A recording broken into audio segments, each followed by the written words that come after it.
Your child looked you right in the eyes, and they lied to you. And somewhere in that moment, your heart did something complicated. It felt a little hurt, a little worried, maybe a little like you failed somewhere along the way. I know that feeling. And I want to tell you something that is going to completely change the way you remember that moment. That lie your child told you? It might be one of the most beautiful things their brain has ever done. I know. That sounds strange. Maybe even wrong. But stay with me, because what we are going to talk about today is one of the most misunderstood chapters in all of child development. The moment a child learns to lie. And what the latest science is telling us about it is going to make you see your child's mind in a way you have never seen it before. We have all been there.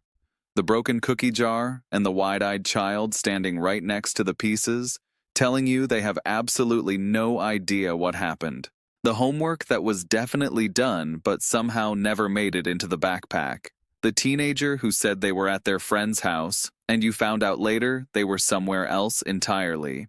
We see these moments and we feel something close to alarm. We think, where did I go wrong? Is my child becoming dishonest? Is this a character flaw I need to fix right now? But here is what child psychology has been quietly discovering for decades, and what researchers are confirming with greater certainty than ever before. Children do not lie despite developing well. In many cases, they lie because they are developing well. The capacity to deceive, as uncomfortable as that sounds, is deeply tied to some of the most important cognitive and emotional milestones a child can reach. And understanding that, truly understanding it, does not mean we stop caring about honesty. It means we start responding to our children with so much more wisdom and so much more grace. So today, we are going to walk through the real science of why children lie. We are going to talk about what is actually happening inside your child's mind and heart in those moments. We are going to look at what the research says, what real families have experienced, and what it all means for how we raise children who are not just rule followers, but genuinely honest people from the inside out. And I promise you, by the time we reach the end of this together, you are going to feel something shift, something quiet and profound. The way you see your child is going to change. Let's start at the very beginning, because the story of a child's first lie is not a story of corruption. It is a story of awakening. Think about a very young child, a toddler, maybe 2.5 or 3 years old. At this age, they live almost entirely in the present moment. They feel something, they say it, they want something, they reach for it. They knock over a glass, they start crying immediately, not from guilt exactly, but from the overwhelm of the consequence. There is very little filtering happening. What is inside comes straight out. Now imagine this same child at 4 years old. Something begins to shift. Researchers have studied this for a long time, and one of the most fascinating experiments in developmental psychology is something called the temptation resistance paradigm. In one version of this study, a child is left alone in a room with a toy behind them, told not to look while the researcher steps out. Almost all children peek. That part is wonderfully predictable. But here is the part that matters. When the researcher comes back and asks, "Did you peek?" The 4-year-old often says no. The 3-year-old usually confesses immediately or says nothing. The 4-year-old lies. And the researchers, Dr. Victoria Talwar at McGill University is one of the world's leading experts on this, found something remarkable. The children who were developmentally more advanced, the children who scored higher on cognitive assessments, were actually more likely to lie convincingly. Not because they were bad kids, because they were cognitively ahead. What does that tell us? It tells us that lying is not a simple moral failure. It is a cognitive achievement. A milestone. To tell an effective lie, a child has to understand that you have a mind separate from theirs. They have to know that what you believe can be different from what they know to be true. They have to hold 2 versions of reality in their head simultaneously. What actually happened, and what they want you to think happened. And then they have to manage their own face, their voice, their body language. That is a staggering amount of mental complexity for a small person. That is the early development of what psychologists call theory of mind, the understanding that other people have their own thoughts, beliefs, and perspectives. And here is the thing about theory of mind. It is not just the foundation of deception. It is the foundation of empathy. It is the same cognitive machinery that allows a child to eventually think, my friend is sad right now, I should be gentle. It is the same capacity that lets a person say, I understand why you feel that way, even though I feel differently. The same neurological equipment that makes a child lie to avoid trouble is the equipment that will later make them capable of genuine compassion, of reading a room, of understanding someone's unspoken pain. You cannot have one without the other, and that is not a flaw in the design of human development. That is the design. Now I want to share something with you, a story that I think will land somewhere deep. There is a mother, let us call her Sarah. Sarah came to me some years ago genuinely distressed about her 6-year-old son. He had started lying about small things. Had he brushed his teeth? Yes. Was that not just his chocolate bar wrapper on the floor? I don't know where that came from. She was alarmed. She had always prided herself on running an open, honest household. She thought she had done something wrong. She thought this lying was a sign that something was breaking inside her child.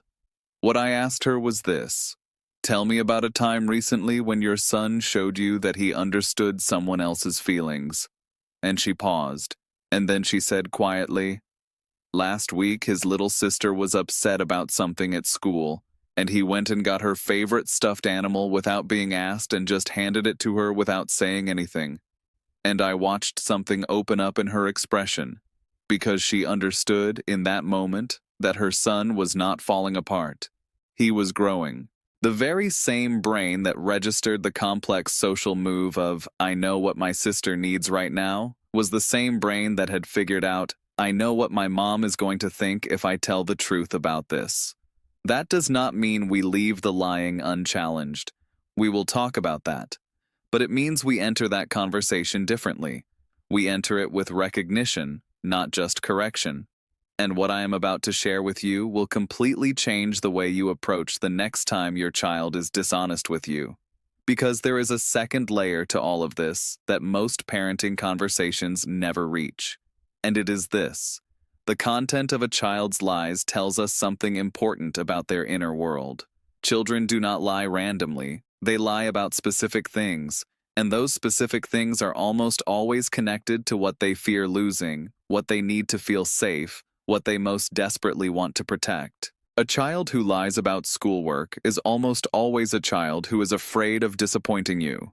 Not a child who does not care about honesty, a child who cares so much about your love and approval that they cannot bear to see the look on your face when they fail. A child who lies about where they went with their friends is often a child who is beginning to develop their own identity and autonomy and who does not yet have the tools to say, I need some space that is mine. A child who lies about whether they hit their sibling is usually a child who has not yet developed the capacity to sit with the discomfort of having done something wrong without feeling completely overwhelmed by shame. These are not character flaws. These are developmental realities, wrapped in the disguise of misbehavior. Dr. Kang Lee, one of the most cited researchers on children and lying, has spent decades studying exactly these patterns. And what his work repeatedly shows is that children who lie are not fundamentally different from children who tell the truth in terms of their character. What differentiates them, what actually predicts whether lying becomes a persistent pattern, is the environment around the lie. Specifically, it is whether the child feels that telling the truth is safe, and that is where parents can do something transformative. Not by cracking down harder, not by installing surveillance, not by making the consequences of lying so painful that the child learns to lie better, but by genuinely, consistently making truth-telling feel like the emotionally safer option. Now let us talk about the different ages of lying, because this matters. Because a 5-year-old lying and a 15-year-old lying are not the same thing, developmentally or emotionally, and responding to them the same way is like using the same prescription for two completely different conditions. Between the ages of 2 and 4, what we often call lying is not really lying in the full sense. When your 3-year-old insists the dog ate their vegetables when you watch them drop the vegetables behind the couch, they are not being deceptive. They are magical thinkers. They live in a world where imagination and reality are genuinely blurred. They are not strategizing. They are not calculating your response and choosing the version that benefits them most. They are, in a very real sense, narrating a story they wish were true. This is the age of fantasy, of invisible friends, of complete conviction that they can fly if they just believe enough. These lies are actually windows into an extraordinary imaginative world that most adults have long since paved over. Between 4 and 7, the lying becomes more intentional, and this is where it intersects most directly with theory of mind as we discussed. The child is testing something fundamental. They are testing, can I have an inner world that is separate from the outer world? Can I have thoughts and knowledge that are mine alone? This is actually an essential step in the development of what psychologists call individuation, the healthy process of becoming a separate person from your parents. And yes, it can be uncomfortable to be on the receiving end of that, but it is healthy. It is necessary. Between 8 and 12, something else enters the picture: social complexity. The school-age child is navigating an enormously complicated social world: peer groups, loyalty, the terrifying risk of being left out.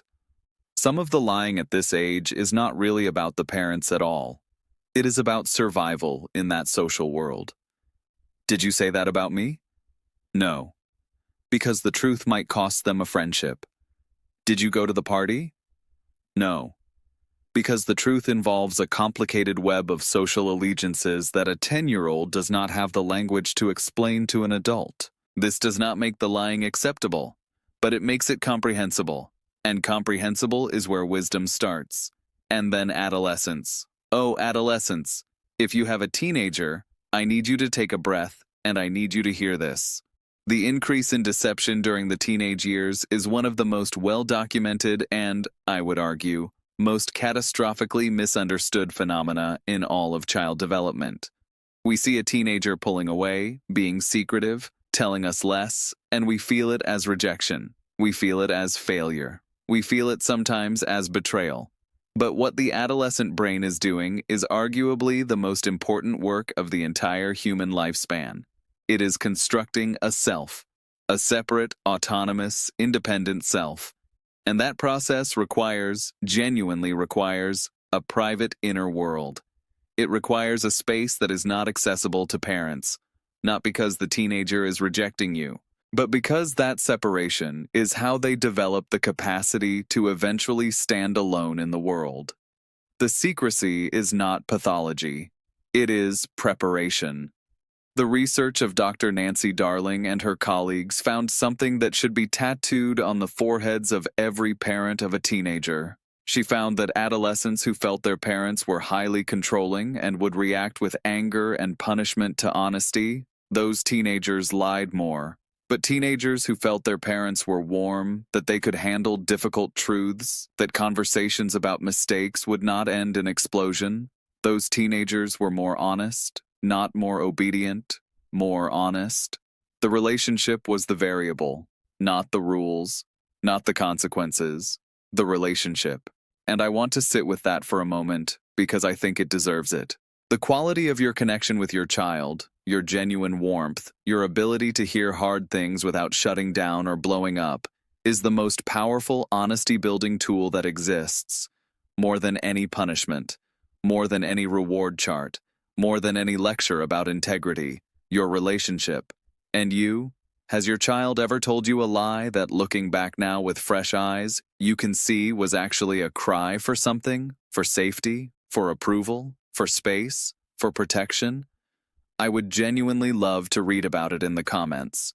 Because I think when parents share these moments with each other, something heals, not just for themselves, but for the whole way we think about children. Now let me bring this somewhere very specific because I think there are 3 things every parent, every teacher, every caregiver can do that research has shown make a genuine difference. Not quick fixes, not hacks, real, evidence-based human approaches. The first is what researchers call the truth-friendly environment. And this is simpler and harder than it sounds. A truth-friendly environment is one where the child has evidence, real, repeated, lived experience, that telling the truth leads to better outcomes than hiding it. Not necessarily no consequences, but proportionate, calm, connected consequences. When a child comes to you and says, "I did something I shouldn't have," the response you give in that moment is training that child's nervous system about what honesty feels like. If your response is explosion, if it is withdrawal of love, if it is lengthy shaming lectures, the child files that away. They learn that honesty is dangerous, and they become better liars. But if your response, even when you are disappointed, even when you are upset, is, "I'm so glad you told me. Let's figure out what happens next together," the child files that away too. They learn that honesty is survivable, that you are safe. And the need to lie begins to reduce, quietly, organically, from the inside. The second thing is to separate the lie from the liar. This is one of the most important distinctions in all of compassionate parenting, and it comes directly from the work of Carol Dweck and the research on shame versus guilt. When a child lies, our instinct is sometimes to address the whole child. "You are a liar. I can't trust you. I thought you were better than this." But that attacks the child's identity. It creates shame, the feeling of "I am bad." And shame, paradoxically, increases deception. Because a child who believes at their core that they are bad has no motivation to act better. They are just confirming who they are. But when we address the behavior, not the being, "What you did was dishonest, and that matters to me, and I want to talk about why it happened," we create guilt, which is very different. Guilt says, "I did something bad," and that leaves the door open for change, for repair, for the child to understand themselves as fundamentally good, someone who made a mistake and can do better. That is the foundation of genuine moral development. Not rule following from fear, but integrity from identity.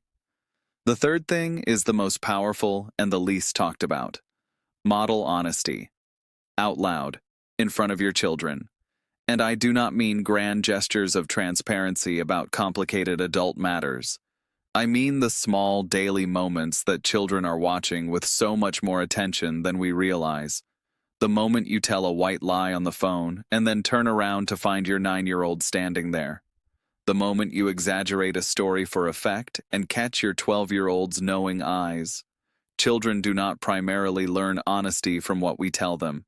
They learn it from watching us navigate the complex, uncomfortable, socially tangled moments where honesty is hard and seeing us choose it anyway, or seeing us not choose it, and then being honest about that too. "I shouldn't have said that. That wasn't quite true. I need to correct that." The modeling of repair is as powerful as the modeling of perfection. I want to share one more thing before we come to the end of this together, because there is something that I think does not get said enough to parents who are worried about their child's honesty, and it is this. Your worry itself is a sign of something right. The fact that you care about whether your child is honest, the fact that this matters to you, that you lose sleep over it, that you are here at all listening and thinking and wanting to understand, that is not failure. That is love, showing up in the form of attention. And children feel that. They feel the difference between a parent who is genuinely trying to understand them and a parent who is just trying to manage their behavior. They may not have words for it, but they feel it. And over time, that feeling, the feeling of being seen and known by someone who loves them, is what builds the inner scaffolding of integrity. A child who knows they are truly known does not need to hide. A child who has experienced over and over again that their honest self is acceptable, even when it is inconvenient or imperfect or surprising, does not need to construct elaborate false versions of themselves for the people they love. That freedom from hiding, that comfort with being seen, is the root of a genuinely honest life. Not a life of performance, not a life of rule following for fear of being caught, but a life rooted in the extraordinary, beautiful, deeply human capacity for genuine connection. The lie your child told you was not the opposite of that. It was a step on the path toward it. A clumsy, stumbling, developmentally magnificent step. Their brain is working. Their conscience is forming. Their capacity for empathy and complexity and moral reasoning is emerging, messy, and real in exactly the way it is supposed to.